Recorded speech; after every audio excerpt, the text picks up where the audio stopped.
नमस्कार मित्रांनो. आता आपण पार्टनरशिप फायनल अकाउंटमधील प्रॉब्लेम नंबर 4 पेज नंबर 32 हा प्रॉब्लेम सोडवूया. तर प्रॉब्लेम वाचून घ्या पहिल्यांदा. From the following trial balance of Mister Piyush and Mister Arun you are required to prepare trading and profit and loss account and balance sheet as on that date. इथं डेटचा उल्लेख केला नाही बघा, पण खाली उल्लेख केला आहे trial balance as on 31 March 2019. तर ही जनरली हीच तारीख आपल्याला मॅक्झिमम प्रॉब्लेममध्ये दिसून येते.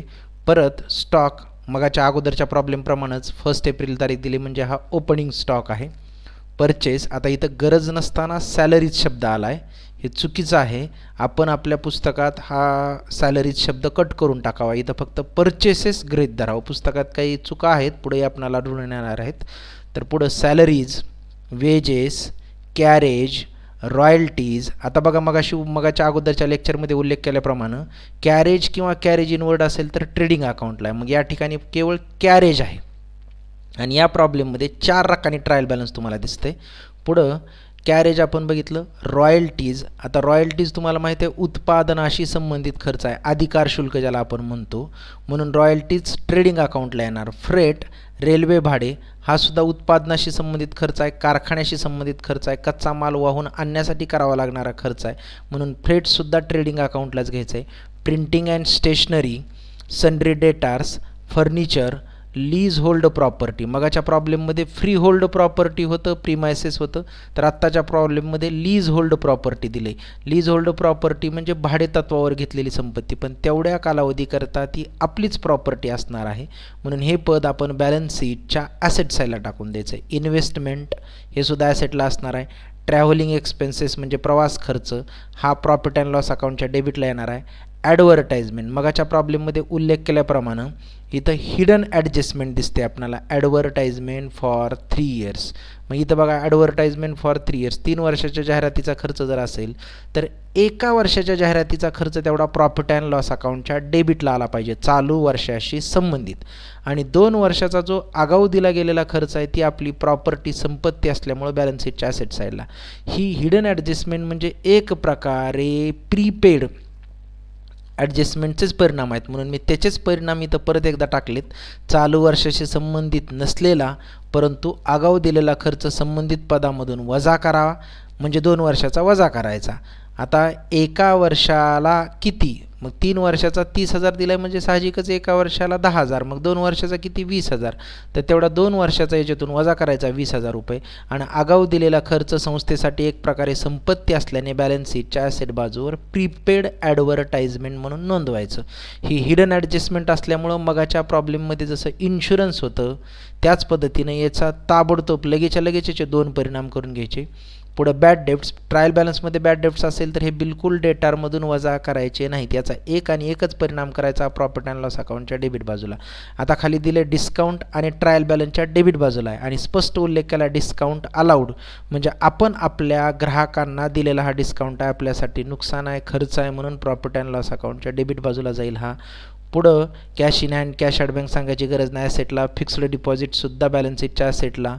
डेबिट बाजूची पदं वाचून झाल्यानंतर क्रेडिट बाजूला या. कॅपिटल अकाउंट्स, पियुष आणि अरुण दोघांचे बॅलन्सेस समान दिलेत, 80,000.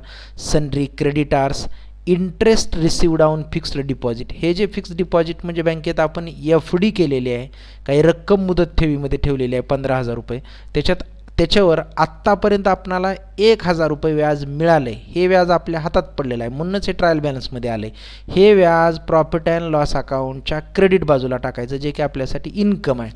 बँक ओव्हरड्राफ्ट, बँकेकडून घेतलेलं एक प्रकारे कर्ज आहे, करंट अकाउंटवरची एक सोय आहे, ही फॅसिलिटी आहे बँकेनं प्रोव्हाइड केलेली, पण हे अल्पमुदतीचं कर्ज आहे, म्हणून हे बॅलन्स शीटच्या लायबिलिटी साईडला जातं. सेल्स, या प्रॉब्लेममध्ये परचेस आहे, सेल्स आहे, परंतु या प्रॉब्लेममध्ये परचेस रिटर्न किंवा सेल्स रिटर्न किंवा रिटर्न नावाचं पद दिसून येत नाही, म्हणून आपण ते विचारात घेण्याची गरज नाही. इथं या प्रॉब्लेममध्ये परचेस आणि सेलच्या रकमा सरळ आपण आउटरला टाकून द्यायच्यात.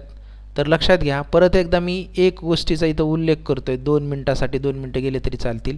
इथं हे सॅलरीज नावाचं हे चुकीचं पद आलेलं आहे, तर ते आपण तेवढं वजा करून टाकावं, म्हणजे कट करून टाकावं, म्हणजे आपल्या लक्षात येऊ शकेल. तर हा प्रॉब्लेम सोडवण्यासाठी आपण एक आणखी ॲडजस्टमेंट, आता पुढच्या ॲडजस्टमेंट वाचून घेऊ. Adjustments stock on hand on 31 March 2019 आर्थिक वर्षाच्या शेवटचा स्टॉक, त्याच्या दोन किमती दिल्यात 40,000 35,000. तर याच्यापैकी आपणाला उल्लेख अगोदरच्याच प्रॉब्लेममध्ये ज्यावेळेस आपण पहिला प्रॉब्लेम सोडवला त्यावेळेस ॲडजस्टमेंट वाचताना मी उल्लेख केला होता, खाली नोट दिली होती की क्लोजिंग स्टॉकच्या जर दोन किमती दिलेल्या असतील कॉस्ट प्राईस व मार्केट प्राईस, तर दोन्हीपैकी जी लेस असेल कमी असेल त्याचीच आपण नोंद घ्यायची, तीच किंमत फक्त आपण विचारात घ्यावी. इतर कोणत्याही किमतीचा आपण विचार करायची किंवा त्याची नोंद करण्याची आवश्यकता नाही. म्हणून आपण फक्त 35,000चा परिणाम करायचा, 40,000ची कुठेही नोंद घेण्याची गरज नाही, ते सोडून द्यायची, ते विचारात घेण्याची आवश्यकता नाही. आणि 35,000चे दोन परिणाम आपल्याला माहितीच आहेत ट्रेडिंग अकाउंटच्या क्रेडिटला आणि बॅलन्स शीटच्या असेटला. पुढची ॲडजस्टमेंट आहे, बरं ज्या ॲडजस्टमेंटबद्दल आपल्याला प्लस किंवा मायनस करावं लागतं कुठल्या तरी पदाबद्दल त्याला टिक मार्क करण्याचा मी उल्लेख करतो. क्लोजिंग स्टॉक कशातही प्लस किंवा मायनस केला जात नाही म्हणून त्याच्याबद्दल टिक मार्क करण्याची आवश्यकता नाही. पुढं इंटरेस्ट ऑन फिक्स्ड डिपॉझिट. आता आपण मगाशी उल्लेख केला की फिक्स्ड डिपॉझिटवर आत्तापर्यंत 1000 व्याज मिळाले, 1,000 रुपये 1000 व्याज मिळाले, आणि खाली उल्लेख केला की interest on fixed deposit ₹1200 is steel receivable. अजून 1200 व्याज रिसिवेबल म्हणते, रिसिव्ड म्हणत नाही. रिसिवेबल आणि स्टील म्हणजे अजूनपर्यंत आज तागायत, रिसिवेबल आहे म्हणजे येणं आहे, म्हणून हे ₹1200 व्याज अजून येणं आहे, मिळालेलं नाही, याला आपण आउटस्टँडिंग इन्कम असं म्हणतो. याचे दोन परिणाम करायचे. याचे दोन परिणाम इथं मुद्दा मी लगेच तुम्हाला मी ॲडजस्टमेंटचा उल्लेख करणार आहे. Interest on investment or loan given. Loan given म्हणजे आपण दुसऱ्याला कर्ज दिलेलं असेल, तर दुसऱ्याला कर्ज दिलेलं असेल किंवा बँकेत इन्व्हेस्टमेंट गुंतवणूक केलेली असेल, ज्याला की आपण फिक्स्ड डिपॉझिट FD म्हणू शकतो, त्याच्यावरचं व्याज जर असेल तर त्याचे दोन परिणाम करायचे. बॅलन्स शीटच्या ॲसेट बाजूवर संबंधित इन्व्हेस्टमेंट गुंतवणुकीमध्ये किंवा लोनमध्ये ते व्याज अधिक करायचं, कारण तेवढ्यानं आपली प्रॉपर्टी ॲसेट वाढणार आहे म्हणून अधिक करायचं. आणि हे व्याज आपल्यासाठी इन्कम आहे म्हणून प्रॉफिट अँड लॉस अकाउंटच्या क्रेडिट साईडवर जर इंटरेस्ट नावाचं पद असेल तर त्याच्यामध्ये अधिक करा. जर इंटरेस्ट नावाचं पद नसेल तर हे व्याज आपण सेपरेट सुद्धा नोंदवू शकता. पण या प्रॉब्लेममध्ये interest received on fixed deposit आहे, तर या 1,000 रुपयात हे ₹1200 अधिक करायचे आणि दुसरा परिणाम फिक्स्ड डिपॉझिटमध्ये बॅलन्स शीटच्या ॲसेटला अधिक करायचं. म्हणून या ॲडजस्टमेंटसाठी तुम्ही फिक्स्ड डिपॉझिटला एक टिक मार्क करून घ्या आणि इंटरेस्ट रिसिव्ड ऑन फिक्स्ड डिपॉझिटला एक टिक मार्क करून घ्या. पुढं प्रोव्हाइड RDDची तरतूद करा म्हणते. RDD म्हणजे काय? Reserve for doubtful debts. पहिला जो आपण 10 नंबरचा प्रॉब्लेम सोडवला त्याचा व्हिडिओ व्यवस्थित पाहिला असेल तर तिथं आपण व्यवस्थितपणे RDDची चर्चा केलेली आहे. रिझर्व्ह फॉर डाऊटफुल डेब्ट्स म्हणजे रिझर्व्ह राखीव निधी, संशयित कर्ज निधी, ही रक्कम बुडू शकते म्हणून केलेली तरतूद असते. दरवर्षी ज्या आपण उधाऱ्या देतो त्यातल्या काही ना काहीतरी रकमा 100% वसूल होत नसतात, काही ना काहीतरी रकमा बुडतातच. मग आता इथं साधारण 2.5% रक्कम बुडू शकते असं त्यांनी गृहीत धरले. मग ही रक्कम बुडू शकते म्हणून याचे दोन परिणाम करायचे. डेटारमधून 2.5% रक्कम वजा करायची आणि त्याचा दुसरा परिणाम प्रॉफिट अँड लॉस अकाउंटच्या डेबिट बाजूला हे जे बॅड डेब्ट्स ऑलरेडी बुडालेले 500 आहेत त्याच्यात हे बुडू शकतात म्हणून अधिक करायचे, म्हणजे टोटल होणारं नुकसान जे काय असेल ते. यासाठी तुम्ही काय करावं, या ॲडजस्टमेंटसाठी एक बॅड डेब्ट्सला टिक मार्क करावं आणि एक सनरी डेटार्सला टिक मार्क करावं. पुढची ॲडजस्टमेंट आहे डेप्रिसिएट फर्निचर. फर्निचरवर 5% दरानं डेप्रिसिएशन आकारायचं आहे म्हणून आपण फर्निचर नावाचं पद कुठं आहे बघावं आणि त्याला टिक मार्क करावा. पुढं शेवटची ॲडजस्टमेंट, ही ॲडजस्टमेंट आपण अगोदरच्याच प्रॉब्लेममध्ये पाहिलेली असल्यामुळंच हा प्रॉब्लेम मी निवडला. सोपा प्रॉब्लेम आहे 4 number. Goods of ₹8,000 destroyed by fire. आपला ₹8,000 किमतीचा माल आगीत डिस्ट्रॉय झाला, नष्ट झाला. अँड इन्शुरन्स कंपनी ॲडमिट करणे म्हणजे कबूल करणं, मान्य करणं. अ क्लेम, आपली मागणी मान्य केली. किती रुपयाची मागणी मान्य केली इन्शुरन्स कंपनीनं? ₹6,000. तर या ॲडजस्टमेंटबद्दल अगोदरच्याच प्रॉब्लेममध्ये आपण डिस्कशन केलेलं असल्यामुळं परत मी त्याचा उल्लेख करत बसत नाही. ₹8,000चा परिणाम ट्रेडिंग अकाउंटच्या क्रेडिटला करावा. ₹6,000 इन्शुरन्स कंपनीकडून मिळणार आहेत, मिळालेले नाहीत म्हणून हे ₹6,000 बॅलन्स शीटच्या असेटला. आणि 8 आणि ₹6,000 दोन्हीतला जो फरक आहे ₹2,000 तो आपल्यासाठी झालेलं निव्वळ नुकसान म्हणून नेट लॉस बाय फायर म्हणून ते प्रॉफिट अँड लॉस अकाउंटच्या डेबिट बाजूला टाकायचं. तर या पद्धतीनं आता या शेवटच्या ॲडजस्टमेंटबद्दल कशालाही टिक मार्क करण्याची आवश्यकता नाही. म्हणून ज्याच्याबद्दल म्हणजे ॲडजस्टमेंटचा ज्याच्यावर परिणाम होतो अशाच पदाला या प्रॉब्लेममध्ये सनरी डेटार्स, फर्निचर, बॅड डेब्ट्स आणि फिक्स्ड डिपॉझिट डेबिट बाजूला, तर क्रेडिट बाजूला interest received on fixed deposit या पदांना टिक मार्क करायचे. तुम्ही प्रॉब्लेम सोडवताना सोबत पुस्तक, पेन, पेन्सिल, वही घेऊन बसायचे आणि या पद्धतीने व्हिडिओ पाहत जर तुम्ही काम करत गेलात तर ते काम जास्त इफेक्टिव्ह, जास्त प्रभावी राहील. म्हणून प्रॉब्लेम सोडवण्यासाठी परत आपण एक्सेलमध्ये येऊया. सगळ्यात पहिलं पद आहे स्टॉक, ज्याला आपण ओपनिंग स्टॉक म्हणतो. मग त्या ओपनिंग स्टॉकची रक्कम आपल्याला दिलेली आहे इथं 30,800, 30,800 आउटरला टाकून दिलं. पुढचं पद आहे परचेसेस. मी अगोदर उल्लेख केल्याप्रमाणेच या प्रॉब्लेममध्ये परचेस, रिटर्न आउटवर्ड किंवा ज्याला आपण रिटर्न म्हणतो ते पद काही दिलेलं नाही. म्हणून परचेसेसची रक्कम सरळ आउटरला टाकून द्यावी आपण 80,000.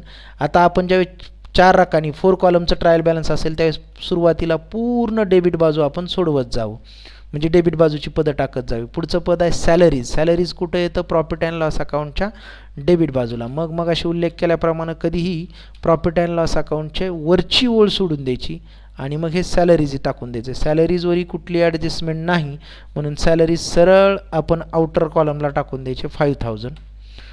पुढचं पद आहे वेजेस. वेजेस येतं, फक्त वेजेस असेल तर ते येतं ट्रेडिंग अकाउंटला. वेजेसवर बी कुठली ॲडजस्टमेंट नाही म्हणून वेजेस आपण सरळ आउटर कॉलमला टाकून द्यावं, ज्याची रक्कम आहे 7,500. पुढं कॅरेज. फक्त कॅरेज असेल तर ते येतं ट्रेडिंग अकाउंटला, त्याच्यावरही कुठली ॲडजस्टमेंट नाही म्हणून कॅरेज आपण सरळ पद टाकून द्यावं, ज्याची अमाऊंट आहे 3,000 आउटरला. फक्त कॅरेज असेल किंवा कॅरेज इनवर्ड असेल तर ट्रेडिंग अकाउंटला मालाच्या, खरेदी केलेल्या मालाच्या वाहतुकीशी संबंधित खर्च आहे. त्याच्या पुढचं पद आहे रॉयल्टीज. हे सुद्धा मालाच्या उत्पादनाशी संबंधित पद आहे म्हणून रॉयल्टीज हे आपण पद टाकून द्यावं ट्रेडिंग अकाउंटच्या डेबिट साईडला, ज्याची अमाऊंट आहे 2,500 आउटरला. उत्पादनाशी संबंधित खर्च असल्यामुळे हे पद ट्रेडिंग अकाउंटला टाकलं. पुढचं पद आहे फ्रेट. हे सुद्धा पद ट्रेडिंग अकाउंटलाच येतं. रेल्वे भाडं, खरेदी केलेला माल वाहून आणण्यासाठी आपणाला जे काही रेल्वे भाडं द्यावं लागलं ते, तर त्याची अमाऊंट आहे 700. रक्कम आउटरला टाकून द्या. ॲडजस्टमेंट नसेल तर सरळ आउटरला रक्कम टाकून देत चला. पुढचं पद आहे प्रिंटिंग आणि स्टेशनरी. प्रिंटिंग अँड स्टेशनरी हा कार्यालयाशी संबंधित खर्च आहे म्हणून हे पद प्रॉफिट अँड लॉस अकाउंटच्या डेबिट बाजूला टाकायचं, ज्याची अमाऊंट आहे 1,050, 1,050. 1,050 त्याच्या समोर येऊ द्या म्हणून ते करेक्शन केलं. पुढचं पद आहे सन्ड्री डेटार्स. सन्ड्री डेटार्स कुठे येतं? बॅलन्स शीटच्या ॲसेट साईडला. पण याची रक्कम मी टाकताना इनर कॉलमला टाकणार आहे कारण त्याच्यावर RDDची ॲडजस्टमेंट आहे इनर कॉलमला. पुढचं पद आहे फर्निचर. आता फर्निचर बी ॲसेटला येतं पण सन्ड्री डेटारच्या खाली थोडीशी जागा सोडा आणि मग फर्निचर टाकून द्या. फर्निचरवरही आपल्याला डेप्रिशिएशनची ॲडजस्टमेंट आहे म्हणून त्याची रक्कम आपण 20,200 इनरलाच टाकून देणार. पुढचं पद आहे लीज होल्ड प्रॉपर्टी. फर्निचरच्या खाली परत थोडीशी जागा सोडा आणि मग लीज होल्ड प्रॉपर्टी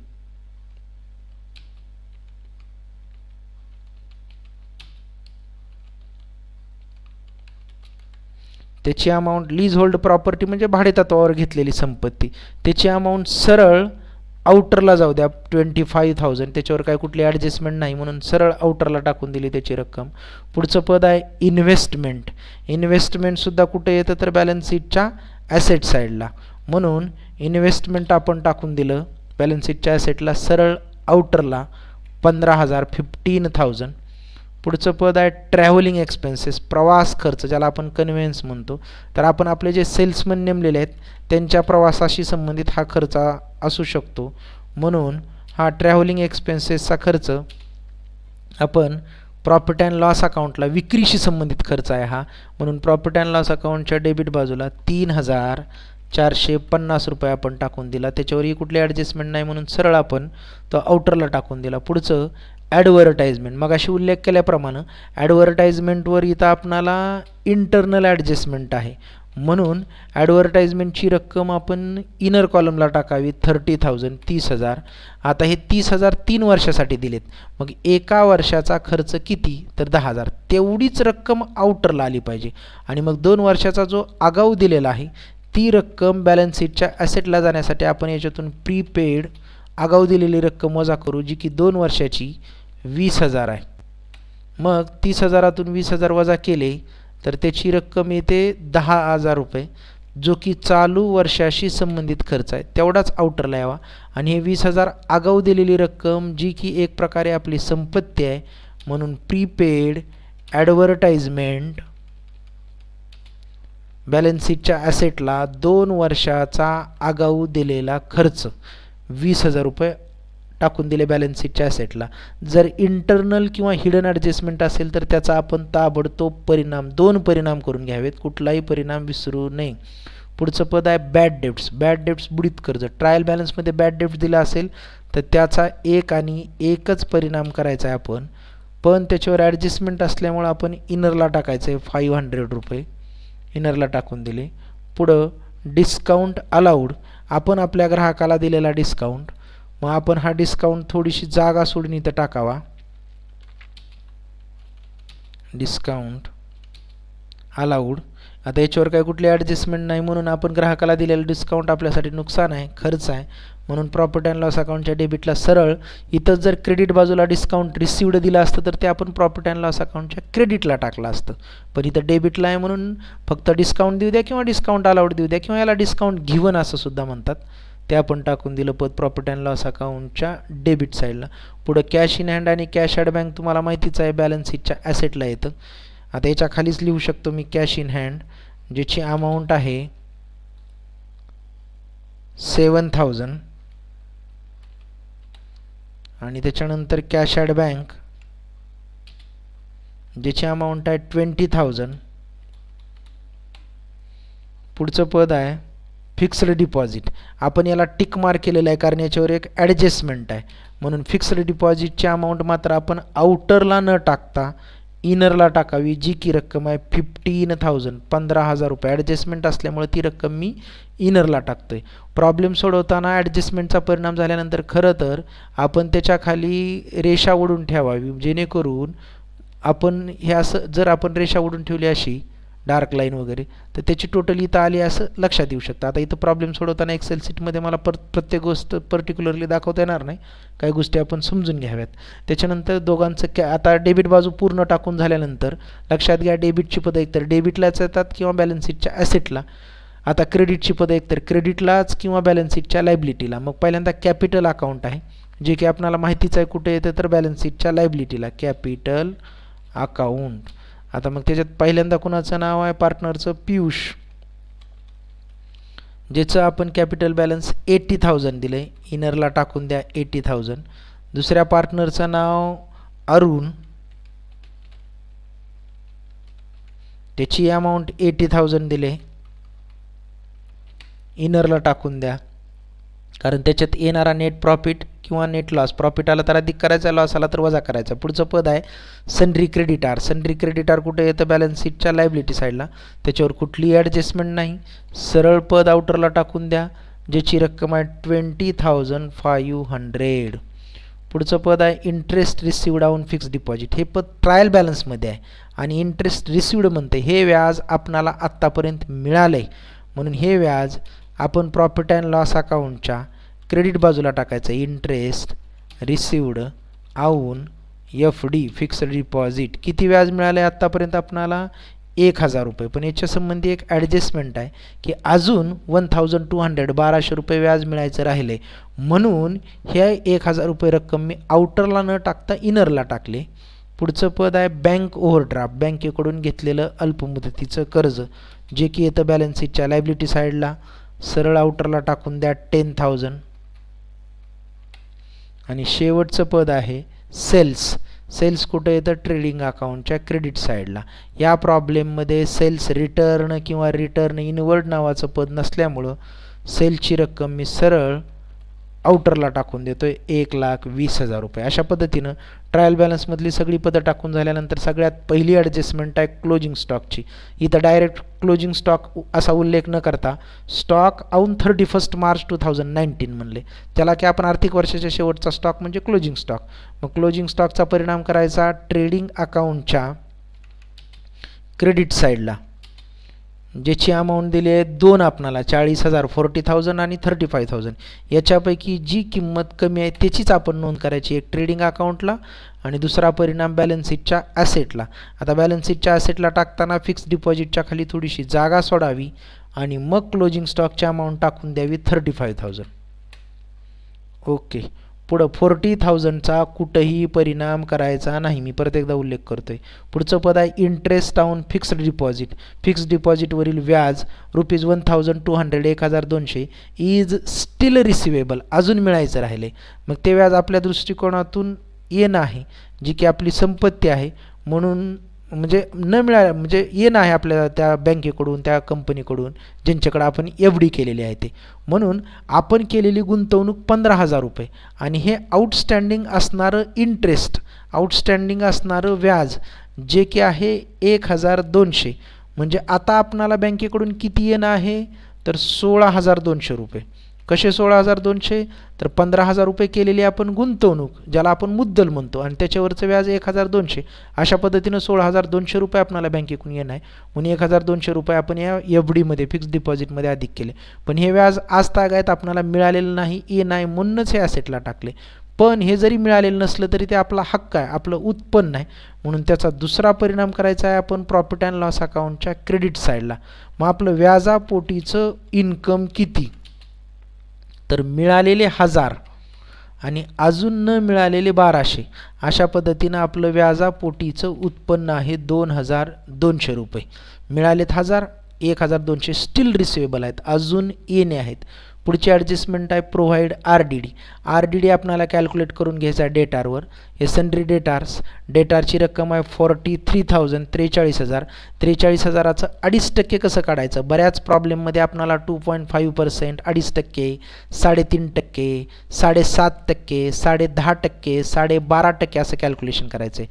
म्हणून मी मुद्दाम इथं कॅल्क्युलेशन दाखवण्याचा प्रयत्न केला आहे. 43,000 गुणिले 2.5 न करता, मी 2.5 न करता डायरेक्ट मी काय केलं आहे 25 गुणाकार करण्याचा प्रयत्न केला डायरेक्ट. थोड्या वेळ पॉईंट नाही असं आपण गृहीत धरायचं. म्हणून 43,000 गुणिले 25 भागिले 100 केलं तर ते येईल 10,750. पण आपल्याला काढायचं आहे 2.5%. म्हणून त्याचा एक पॉईंट इकडं आपण सरकून घेतला तर उत्तर येईल ₹1,075. मग आपले जे काही टोटल डेटार आहेत सन्ड्री डेटार 43,000तले त्यातले 2.5% बुडणार.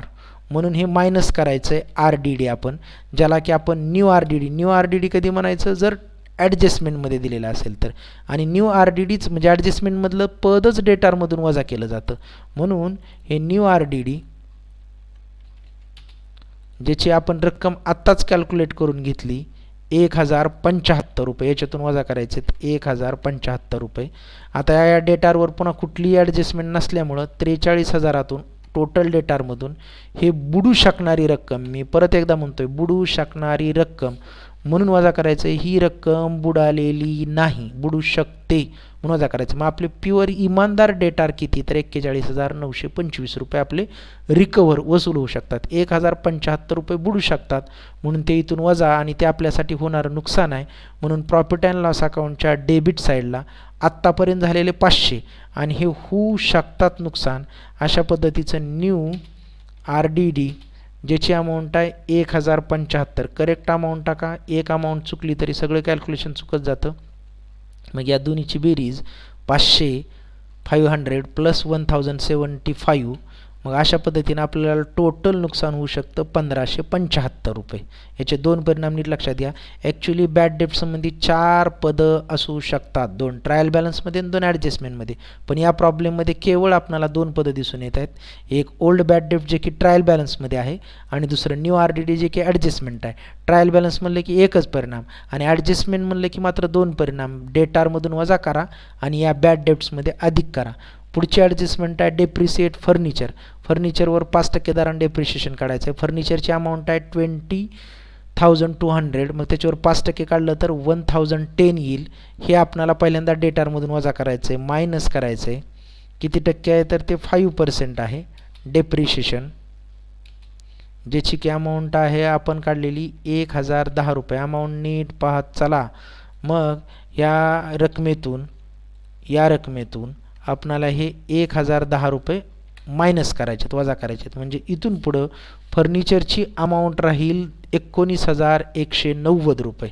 हे 1,010 रुपये आपल्या संस्थेसाठी पार्टनरशिप फर्मसाठी होणारं नुकसान आहे म्हणून ती रक्कम आपण टाकावी balance sheet profit and loss अकाउंटच्या डेबिट साईडला डेप्रिशिएशन ऑन फर्निचर ज्याची की अमाऊंट आहे 1,010 रुपये.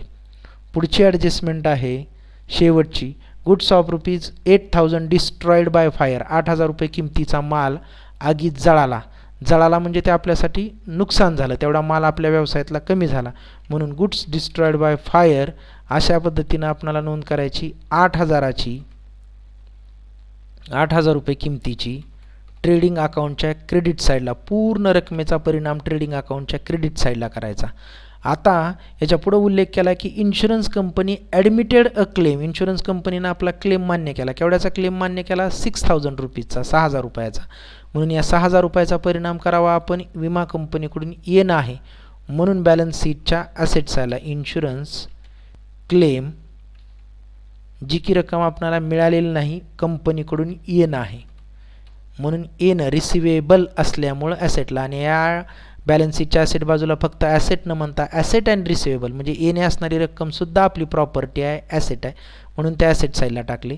पुढचं ह्या ॲडजस्टमेंटचा तिसरा परिणाम आपल्याला माहिती आहे 8,000 रुपये ट्रेडिंग अकाउंटच्या क्रेडिट साईडला 2,000 रुपये मिळू शकणारी रक्कम बॅलन्स शीटच्या 6,000 रुपये मिळू शकणारी रक्कम बॅलन्स शीटच्या ॲसेट साईडला आणि 2,000 रुपये आपल्याला मिळणार नाहीत ते आपल्याला झालेलं नुकसान आहे म्हणून लॉस बाय फायर त्याला आपण नेट लॉस बाय फायर म्हणतो. त्याचा परिणाम करायचा प्रॉफिट अँड लॉस अकाउंटच्या डेबिट साईडला 2,000 रुपये झालेलं नुकसान. अशा पद्धतीनं सगळी पदं नोंदवल्यानंतर सगळ्यात पहिल्यांदा आपण ट्रेडिंग अकाउंटची बेरीज करावी ट्रेडिंग अकाउंटच्या क्रेडिट बाजूची ज्याची टोटल आली 1,63,000 आणि त्याच पद्धतीनं डेबिट बाजूची टोटल करून घ्यावी 1,24,500. फरक येतो 38,500 38,500. इथंही क्रेडिटची बेरीज जास्त आहे म्हणजे उत्पन्न जास्त आहे आणि डेबिटची बेरीज म्हणजे खर्च कमी आहे म्हणून येणाऱ्या फरकाला आपण ग्रॉस प्रॉफिट म्हणणार. ग्रॉस प्रॉफिट क्रेडिटची बेरीज जास्त असल्यामुळे फरक आपण डेबिटला टाकून दिला 38,500. पुढं दोन्ही बाजूच्या बेरजा करून ठेवाव्यात तुम्ही.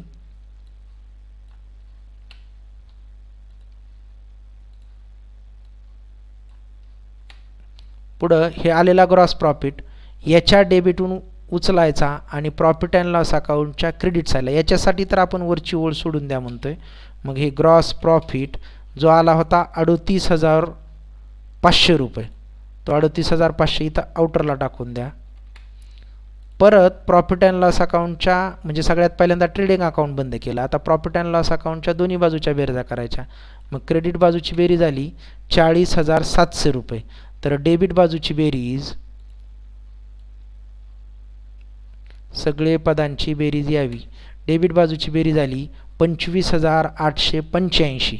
या ठिकाणी देखील क्रेडिट बाजूची बेरीज जास्त आहे म्हणजे उत्पन्न जास्त आहे आणि खर्च कमी आहे. फरक आला 14,815 जो की आपण नेट प्रॉफिट म्हणतो.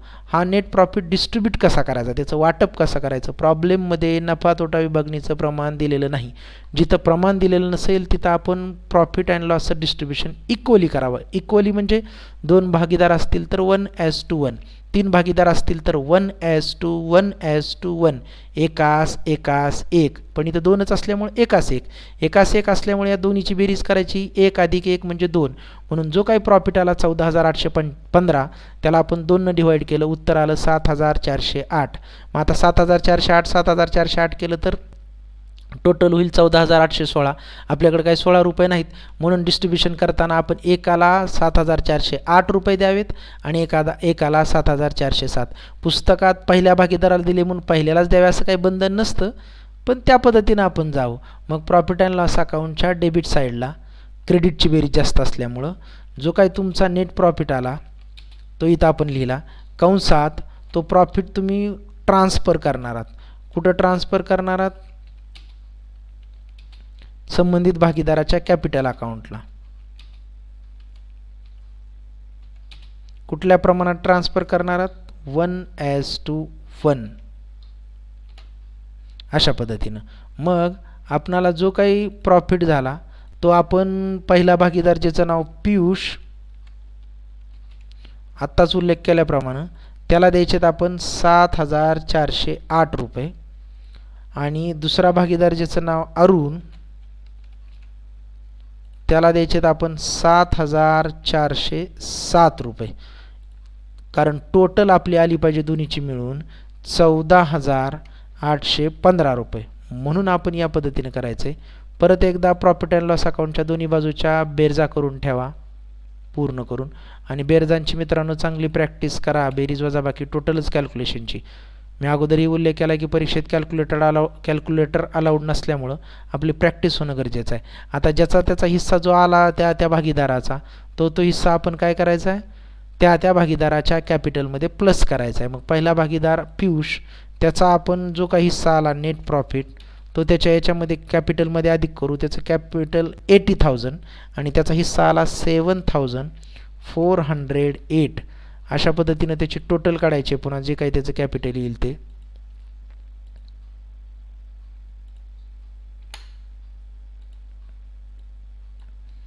टोटल आली 87,408. त्याच पद्धतीनं आपण दुसरा भागीदार अरुण, त्याचं देखील नेट प्रॉफिट तेवढाच आहे, म्हणजे 1 रुपयाचा फरक फक्त, 7,407. याची आपण इथं टोटल करून ठेवायचे. दोन्हीची टोटल आली 87,407. 1 रुपयाचा फक्त फरक आहे. आणि सगळ्यात शेवटी बॅलन्स शीटच्या दोन्ही बाजूच्या आपण बेरजा करायच्या, ज्या की बेरजा बरोबर येणं म्हणजे आपला प्रॉब्लेम बरोबर आला याचं एक निर्देशक आहे. ते तुमची टोटल सारखी आली म्हणजे प्रॉब्लेम 100% करेक्टच आला असं असू शकत नाही. त्याच्यात थोडीफार चूक असू शकते, पण एक आपल्या लक्षात येण्यासाठीचं एक तो निर्देशांक एक क्रायटेरिया आहे की त्याच्यावरून आपण समजू शकतो की आपला प्रॉब्लेम बरोबर आला. तर ओके मित्रांनो, काय अडचण असेल तर बघून घ्या.